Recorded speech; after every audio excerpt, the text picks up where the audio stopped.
आज हम बात करेंगे मांगेका शरिंगन के हर एक पावर के बारे में, वो भी डिटेल में। वैसे तो तुम अमातेरासु, सुकुयोमी, सुजानो सब के बारे में थोड़ा थोड़ा जानते ही होगे, लेकिन इन सब में कोई डिटेल में नहीं जाता। और एक ऐसी भी पावर है जो सिंपल समझ के लोग मेंशन ही नहीं करते। और तो और जो वीडियोस तुम इंटरनेट पे देखते हो वो एआई वॉइस वाले, क्या तुम्हें वो सही इन्फॉर्मेशन दे रहे हैं? पर मेरी बात करूँ तो मैंने नारुतो के हर एक एपिसोड्स देख रखे हैं, वो फिलर वाले भी और मांगा भी पढ़ रखी है, इसीलिए मुझे सब पता है। तो चलो हर एक पावर के बारे में बात करते हैं। नंबर 1, अमातेरासु, एक ऐसी काली आग जो बुझती ही नहीं और टारगेट को जला के ही मानती है, इसीलिए इसे गॉड लेवल अटैक माना जाता है। लेकिन कोई भी उचिहा इसे मांगता नहीं, क्योंकि ये पावर से ज्यादा तुम्हारी वीकनेस बन जाता है। तो ये अमातेरासु मांगेका शरिंगन की अल्टीमेट फायर रिलीज है। इसे यूज करने के लिए यूजर को बस अपनी आंख फोकस करनी होती है जहां वो अटैक करना चाहता है, और वहां इंस्टेंटली ब्लैक फ्लेम्स जलने लगती है। और हाँ, ये फ्लेम्स इतनी गर्म होती है कि नॉर्मल आग को भी जला देती है। सबसे बवाल बात ये है कि ये आग तब तक जलती रहती है जब तक टारगेट कंप्लीटली राख नहीं हो जाता। पानी, रेत कुछ भी इसे बुझा नहीं सकता, सिर्फ वो यूजर खुद ही इसे बुझा सकता है। या फिर तुम्हें सेनिन लेवल की सीलिंग टेक्निक आनी चाहिए जो जिराया के पास थी। अब इस पावर की लिमिटेशन ये है कि एक तो ये काफी चक्र ड्रेन करता है, और अगर आग कंट्रोल ना हो तो ये खुद के लिए भी खतरनाक हो सकता है। यही है वो वीकनेस। सोचो ये आग तुम्हारे दोस्त पे लग जाए और तुम उसे कंट्रोल ना कर पाओ तो वो तो खत्म है भाई। और हाँ, अमातेरासु के बार बार यूज पे आंखों पे तनाव पड़ता है और आंखों से खून भी निकलता है। इटाची उचिहा इस टेक्निक का फेमस यूजर है और वो इस अमातेरासु को कई बार अटैक के लिए यूज करता है। बाद में जब वो सास्के के साथ फाइनल बैटल लड़ता है तब इसे सास्के को पास ऑन कर देता है, और सास्के इस अमातेरासु को एक और नए मुकाम पे ले जाता है, जो है नंबर 2,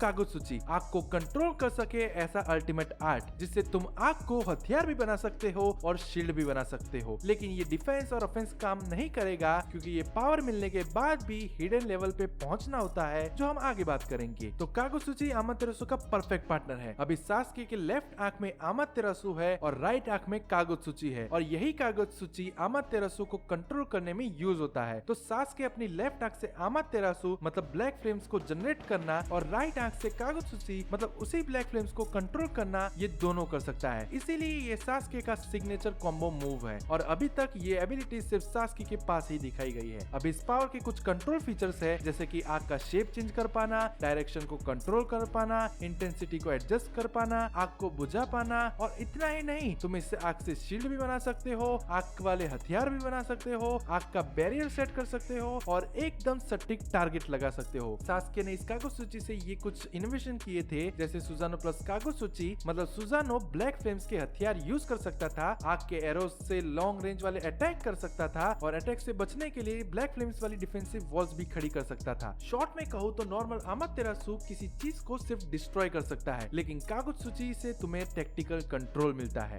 बस इसकी एक लिमिटेशन ये है कि दोनों आंख एक साथ यूज करनी पड़ती है, मतलब डबल चक्रा ड्रेन होता है, और यही है वो हिडन लेवल। अगर तुम्हारे चक्रा की अमाउंट कम होगी तो ये चक्रा ड्रेन जानलेवा भी हो सकता है, और इस पावर को कई बार यूज करने से अंधापन आ जाता है, जो हम सास्के के साथ देख सकते हैं कि वो डांसो के साथ फाइनल बैटल करके ऑलमोस्ट अंधा हो गया था। एक तो चक्रा ड्रेन और उसके बाद अंधापन। इससे अच्छी तो ये पावर है। नंबर 3, सुजानो, एक ऐसा बड़ा चक्रा वॉरियर जिसके अंदर बैठ के तुम उसे कंट्रोल कर सकते हो, जिसे तुम कहीं ना कहीं बड़ा रोबोट भी समझ सकते हो। तो इसे एक्टिवेट करने के लिए मांगेका शरिंगन को अपनी दोनों आंखों में अवेकन होना चाहिए, तभी ही उस यूजर के अराउंड जायंट चक्रा वॉरियर मैनिफेस्ट होता है। अभी इसमें भी कुछ स्टेज होते हैं जो यूजर कितना पावरफुल है उस समय पे वो दिखाता है। स्टेज 1, आधा स्केलेटन, जिसमें सिर्फ हाथ और पसली आई दिखती है एंड बेसिक डिफेंस कर सकता है। फिर स्टेज 2, ये फुल आर्मर में होता है और बॉडी में मसल भी होती है, लेकिन हाँ फिर भी बॉडी का निचला हिस्सा नहीं होता। फिर स्टेज 3, कंप्लीट सुजानो, मतलब इसके हाथ, पैर, बॉडी सब होता है, इसके साथ वेपन्स भी होते हैं और ये उड़ने की ताकत भी रखता है। और फिर स्टेज 4, सुजानो का अल्टीमेट फॉर्म, जिसकी साइज टेल्ड बिस्ट जितनी होती है, कंप्लीट वॉरियर होता है और खतरनाक पावर्स भी होती है। अच्छा हाँ, सुजानो हमेशा अलग अलग कलर्स में होते हैं जो उनकी अलग अलग पर्सनालिटी दिखाती है। इटाची का गोल्डन येलो कलर मतलब नोबल और वाइस पर्सनालिटी, सास्के का पर्पल इंडिगो कलर मतलब डार्क एंड पावरफुल पर्सनालिटी, मादरा का डार्क ब्लू कलर मतलब डरावनी एंड क्रूर पर्सनालिटी, और काकाशी का लाइट ब्लू कलर मतलब कूल एंड बैलेंस्ड पर्सनालिटी। इसके अलावा हर सुजानो का अलग अलग वेपन होता है। इटाची की तोत्सुका ब्लेड मतलब सीलिंग स्वॉर्ड और याता मिरर मतलब रिफ्लेक्टिंग शील्ड, सास्के का बो एंड एरो और बाद में स्वॉर्ड भी मिलती है, और मादरा के पास ट्विन ब्लेड्स होते हैं। और एक और पावर होती है मतलब एक ऐसी टेक्निक जो सिर्फ सुजानो ही यूज कर सकता है, यासाका मागातामा। इस टेक्निक में सुजानो शूरिकेन जैसे बड़े बड़े मागातामा जनरेट करके टारगेट के ऊपर रिलीज करता है, जो टारगेट को टकरा के बड़ा ब्लास्ट जनरेट करता है। और हाँ, ये यासाका मागातामा शारिंगन के टोमोए जैसे दिखता है और तुमने इसे कई बार अटैक में यूज होते हुए देखा भी होगा। तो शॉर्ट में बोलूं तो सुजानो को कोई भी नहीं हरा सकता। टक्कर के लिए सामने सुजानो ही चाहिए या फिर टेल्ड बीस्ट चाहिए, लेकिन हराना फिर भी काफी मुश्किल है। अभी लिमिटेशन की बात करें तो काफी चक्रा ड्रेन होता है, उस यूजर की हिलने डोलने की लिमिट आ जाती है और ज्यादा लंबे टाइम यूज से हेल्थ इश्यूज भी हो सकते हैं। नंबर 4, इजानागी। ऐसी फॉरबिडन टेक्निक जो रियलिटी को कंट्रोल कर सकती है, जो लिटरली चीटिंग विथ रियलिटी है, लेकिन इसकी प्राइस इतनी भारी है कि इसे यूज करने के बाद सिर्फ पछताओगे। तो इजानागी एक्टिवेट करने पे क्या सच है और क्या झूठ, उस पे कंट्रोल मिलता है, जिसका यूज वो यूजर अपने आप को प्रोटेक्ट करने में करता है। मतलब कोई चोट लगी हो तो उसे झुठला देना या फिर मौत को भी झुठला देना। हाँ, तुमने सही सुना। तो चलो समझाता हूँ कि ये पावर कैसे काम करती है। इजानागी का यूजर रियलिटी पे इल्यूजन अप्लाई कर देता है, मतलब अगर तुम मर भी गए होगे तो तुम्हारी डेथ एक सपना बन जाएगी और तुम्हारी न्यू लाइफ रियलिटी बन जाएगी। इसका मोस्ट इंसेन एग्जांपल है जो डांजो ने सास्के के अगेंस्ट यूज किया था। सास्के ने डांजो को कितनी बार मार दिया लेकिन वो वापस जिंदा हो जाता था। तो ऐसे सिर्फ तुम्हारी डेथ ही नहीं, लेकिन कोई भी जानलेवा इंजरीज को भी तुम जुटला सकते हो। हाथ पैर कट गए हो तो उसको भी रिस्टोर कर सकते हो और जो रियलिटी है उसको अपनी ओर मोड़ सकते हो। अभी ऐसी अनबंड पावर की बहुत बड़ी लिमिटेशन है, जो है कि एक बार यूज करने के बाद वो शारिंगन वाली आंख हमेशा के लिए अंधी हो जाती है। मतलब वो आंख पावर के सामने बलिदान मांगती है। और हरामी डांजो ने सबसे बड़ी चीटिंग यही की थी कि उसने हाशिरामा सेल्स यूज करके बहुत सारी शारिंगन अपने हाथ पे लगा ली थी, इसीलिए वो कई बार इजानागी यूज कर पाया था। तो ऐसी अनबंड पावर का सिर्फ एक ही काउंटर है, नंबर 5, इजानामी, जो सिर्फ इजानागी को रोकने के लिए ही बनाई गई थी, ऐसा कहे तो भी चलेगा। तो इजानामी सामने वाले को इनफाइनाइट लूप में ट्रैप कर देता है, जहाँ पे वो बंदा सेम इवेंट को बार बार एक्सपीरियंस करता रहता है। इस पावर को यूज करने के लिए उस यूजर को टारगेट के साथ फिजिकल फील्ड शेयर करनी पड़ती है और फिर वो सेम फील्ड को रिकॉर्ड करके लूप क्रिएट करता है। इजानामी टारगेट को सेल्फ रियलाइजेशन के लिए फोर्स करता है और लूप तब तक चलता रहता है जब तक टारगेट एक्सेप्ट नहीं कर लेता कि वो गलत था। इसका फेमस एग्जांपल है जो इटाची ने काबूतो पे यूज किया था। काबूतो लूप में ट्रैप हो गया था और वो तब तक वहां रहा जब तक उसने एक्सेप्ट नहीं किया कि उसका आइडेंटिटी क्राइसिस गलत था। अभी मैंने इसे अल्टीमेट जस्टिस बोला था, तो वो ये है कि ये टेक्निक तुम्हें मुक्ति देती है, मौत नहीं। सामने वाले को फिर एक चांस मिलता है अपनी गलती मान के चेंज होने का। तो इस पावर की भी सेम लिमिटेशन है इजानागी की तरह, इसमें भी वो शारिंगन वाली आंख हमेशा के लिए अंधी हो जाती है। नंबर 6, कामुई, स्पेस टाइम इंजुत्सु की टेक्निक जो ओबिटो उचिहा और काकाशी हाटाके की स्पेशल पावर थी।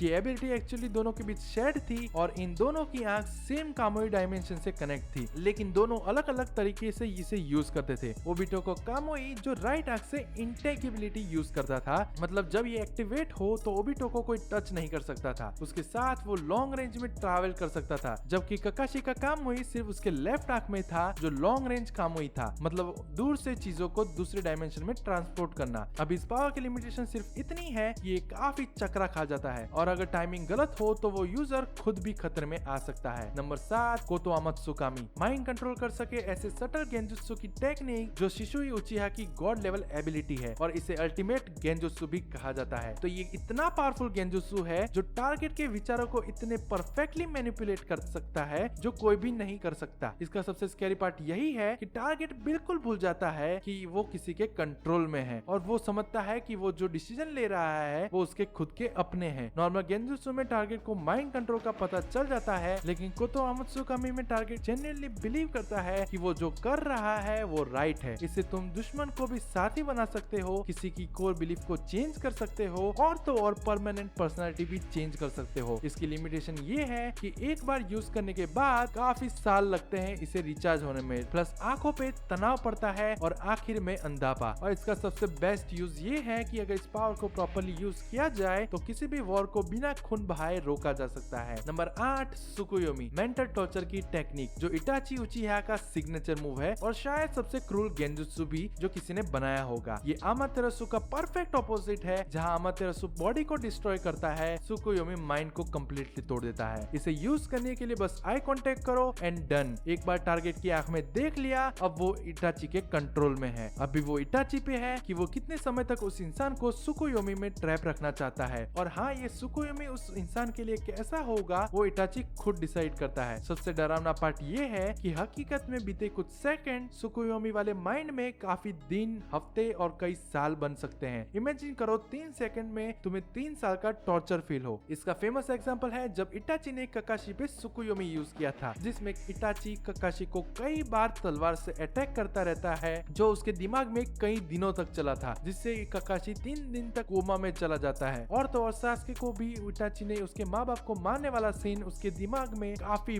बार रिपीट किया था। तो इटाची ऐसे सुकुयोमी के ट्रैप में फंसाता है। मतलब इस टेक्निक में इटाची कंप्लीट गॉड है। वो टाइम, स्पेस, ग्रेविटी, पेन सब कंट्रोल कर सकता है एंड टारगेट को वो कुछ भी एक्सपीरियंस करवा सकता है। इसका काउंटर ऑलमोस्ट इम्पॉसिबल है। एक ही चांस है कि तुम्हारे पास भी शारिंगन हो और तुम्हारी मेंटल स्ट्रेंथ बहुत स्ट्रॉन्ग हो, या फिर कोई टीममेट जो तुम्हें आई कांटेक्ट करने से पहले रोक दे। इस पावर की लिमिटेशन ये है कि सर पे काफी तनाव पड़ता है और ये टेक्निक यूज करने से उस यूजर की आंखों में काफी पेन और ब्लीडिंग होता है, जो आगे चल के आंखों में ब्लरनेस वाला अंधापन भी लाता है। अभी एक ऐसी पावर की बात करते हैं जो नॉर्मली लोग मेंशन नहीं करते, लेकिन ये पावर भी एग्जिस्ट करती है। Number 9, object manipulation, telekinetic power. ये इनविजिबल पावर है जो कुछ ही यूजर डेवलप कर पाते हैं और इसका फेमस यूजर है शिन उचिहा। वैसे तो शिन कोई उचिहा क्लैन का मेंबर नहीं था, लेकिन ओरोचिमारू ने इसे एक्सपेरिमेंट से बनाया था और उसमें कई लोगों की मांगेक्यू शारिंगन इम्प्लांट की गई थी। इस पावर में Shin chakra and special marking से ऑब्जेक्ट को कंट्रोल कर सकता है। ये मार्किंग शिन ही ऑब्जेक्ट पे करता है और एक बार मार्किंग हो गई तो फिर वो ऑब्जेक्ट्स उसके कंट्रोल में है। वो जैसे चाहे उसे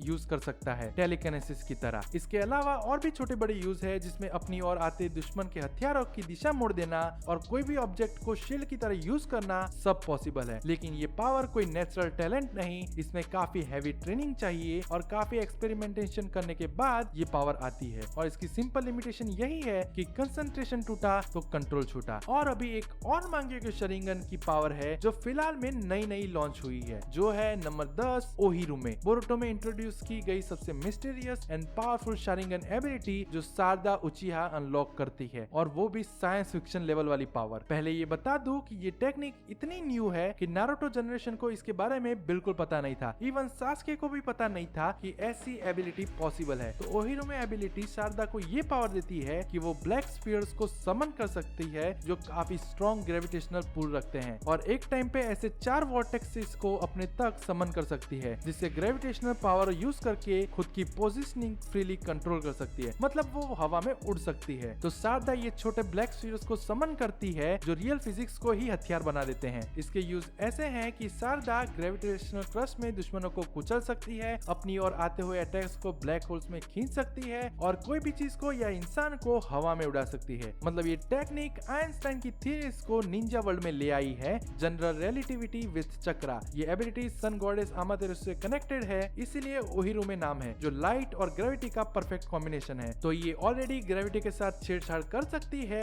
बट माना जा रहा है कि ये एबिलिटी आने वाले फ्यूचर में लाइट के रिलेटेड भी पावर कंट्रोल कर सकेगी। ओवरऑल ये एबिलिटी लिटरली ओवरपावर्ड है, जो डिफेंस और ऑफेंस दोनों में बहुत बढ़िया है। मतलब तुम्हें कोई टच नहीं कर सकता और काउंटर अटैक में तुम उसे क्रश कर देते हो। तो ये थी आज की वीडियो। मैं मिलूंगा आपको नेक्स्ट वीडियो में, तब तक के लिए बाय बाय।